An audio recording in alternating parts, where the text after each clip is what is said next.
চারপাশে প্রচুর মানুষের সাথে দেখা হবে, অনেক ভিড় ঠেলে এগোতে হবে, অনেক রকম কথা কানে আসবে। শুধু আপনাকে যেটা করতে হবে সেটা হলো ইগনোর।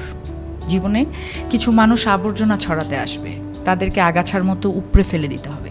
লাইফ আপনার, বাউন্ডারিও আপনাকেই সেট করতে হবে। নেগেটিভিটি যেখানে দেখবেন সাথে সাথে সেখান থেকে দূরে সরিয়ে নেবেন নিজেকে। শুনতে খারাপ লাগলেও আপনার কাছের অনেক মানুষ আপনাকে খারাপ দেখতে চায়। তারা চায় সহানুভূতি নামক মলমের তলে একটু কাটা ঘায়ে নুন ছেটাতে। আপনি সিম্পলি সেই সুযোগটাই দেবেন না। অযথা তর্কে যাবেন না, বোঝাতে যাবার কোনো প্রয়োজন নেই।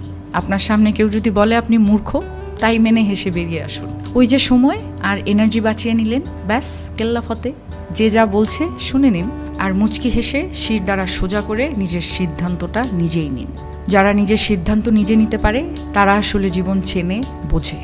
আপনাকে নিয়ে যখন বাকিরা সমালোচনা করতে ব্যস্ত থাকবে, আপনি ঠিক সেই সময়ে গাছ লাগান, ঘুরে আসুন, রং তুলি নিয়ে মনের মতো ক্যানভাস সাজান, বাড়ি গোছান, গল্প পড়ুন, পারলে আরও দুটো সাহিত্য পড়ে নিন, নিজের পুরনো ফটো দেখুন।